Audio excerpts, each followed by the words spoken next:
E aí pessoal, beleza? Seja bem-vindo aqui ao canal da Space Devs, meu nome é Marcos Pereira e dessa vez vamos aprender a como criar uma Secret Key utilizando Python, tá? Então vou mostrar para vocês aí 3 formas de a gente criar a nossa própria Secret Key, ou seja, a nossa própria chave secreta, sem a gente precisar de auxílios externos, ou seja, a gente não precisa de olhar online em algum site, alguma coisa assim. A própria toolkit do Python, ou seja, o próprio API do Python, ele já traz essas maravilhas pra gente e a gente tem que usufruir dessas coisas, tá? Então eu tô aqui dentro do terminal, do meu terminal, na verdade eu tô dentro do interpretador do Python, certo?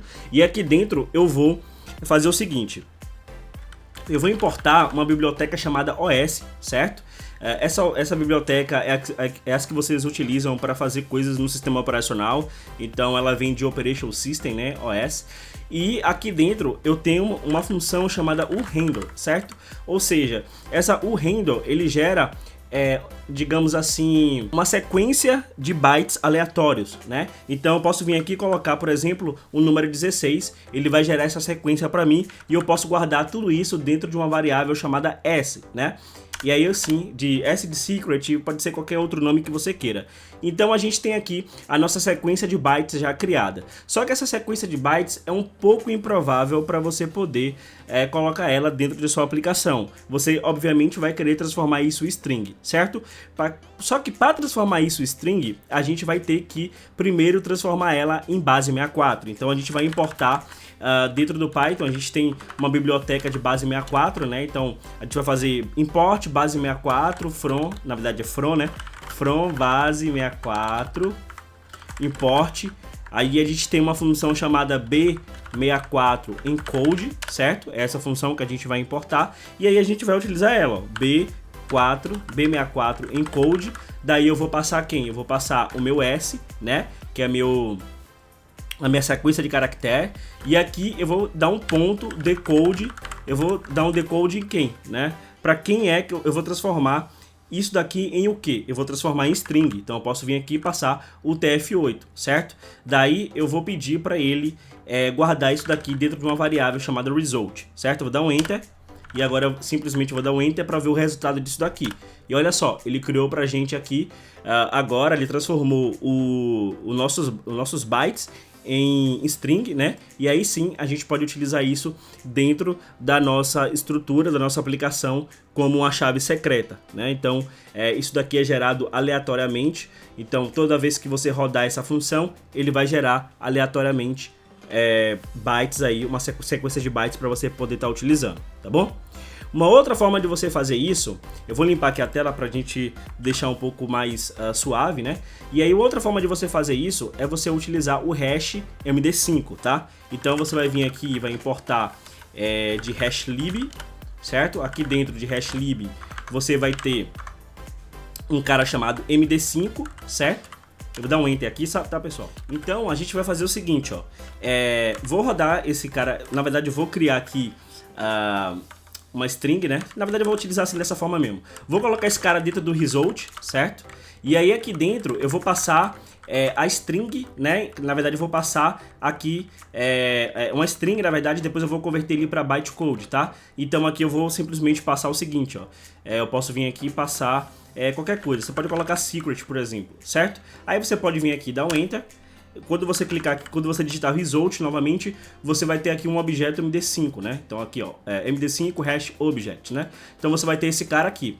Só que para você ter de fato a string, você vai ter que transformar esse cara em hexadecimal. Por isso que a gente vai utilizar o hex de guest, né? Então a gente vai vir aqui e vai fazer, ó, hex de guest, né? E aí eu vou vir aqui e vou dar um enter. E ele vai transformar isso daqui em uma string. Então essa é a sua chave secreta que você também pode utilizar dentro das suas aplicações. Vale ressaltar, né? Vale ressaltar que o MD5 ele é gerado de forma única, ou seja, se eu gerar um MD5 com secret aqui e você gerar um MD5 com secret aí na sua casa, vai ser a mesma coisa. Então toma muito cuidado na hora de você utilizar aqui a sua chave secreta. Coloque uma chave secreta um pouco mais difícil de ser decodificada, tá? Para você poder gerar o seu próprio MD5. tá certo? Essa é uma outra dica que eu quero dar para vocês. E agora a gente vai fechar com uma chave de ouro, que é utilizando uma biblioteca do Python chamada Secrets, para a gente poder gerar essa chave secreta. Então eu vou vir aqui e eu posso importar secrets, né, no plural. Então, import secrets, certo? Essa biblioteca secrets, ela foi implementada a partir do Python na versão 3.6, tá bom? Então, fica aí a dica para quando você estiver utilizando. Se você estiver utilizando Python abaixo da versão 3.6, você não vai conseguir utilizar secrets, beleza? Então vamos lá. A secrets, ela funciona da seguinte forma: eu posso chamar a própria secrets, ela vai ter uma função, pessoal. O nome dessa função se chama token hex, tá? Então você pode vir aqui e utilizar token hex. Aqui você vai vir e vai dar um enter e ele vai gerar uma chave secreta para você. Você pode dar um enter de novo e ele vai gerar uma chave secreta diferente da anterior. Vou dar mais um enter para vocês verem, ó. Aqui começou com 30, aqui começou com E7, aqui começou com 6B. Então são chaves secretas diferentes que você pode estar gerando aí dentro da sua própria aplicação. Você também pode passar uma numeração aqui, por exemplo, 16, e ele vai gerar aqui para você aqui um pouco menor, né? E aí você vai poder também estar gerenciando isso. Se eu não me engano, por padrão ele gera com 64, tá? Mas você pode passar aqui, por exemplo, 8, enfim, o número que você quiser gerar, e ele vai fazer automaticamente essa geração de chave para você, que você também pode estar utilizando na sua aplicação. Então era isso a dica que eu queria estar passando para vocês. Muito obrigado por estarem assistindo esse vídeo. Não deixa de dar o like, compartilhar. A gente participa de um financiamento coletivo. Se você quiser ver mais vídeos como esse ou até mesmo outros vídeos aqui dentro do canal da Space Devs, não deixa de assinar, não deixa de contribuir, não deixa de assinar os nossos planos lá no PicPay, e temos planos a partir de R$10, bem baratinho, para que você consiga estar assinando e ajudando a gente nessa caminhada aqui também. Muito obrigado, pessoal, e nos vemos nos nossos próximos vídeos.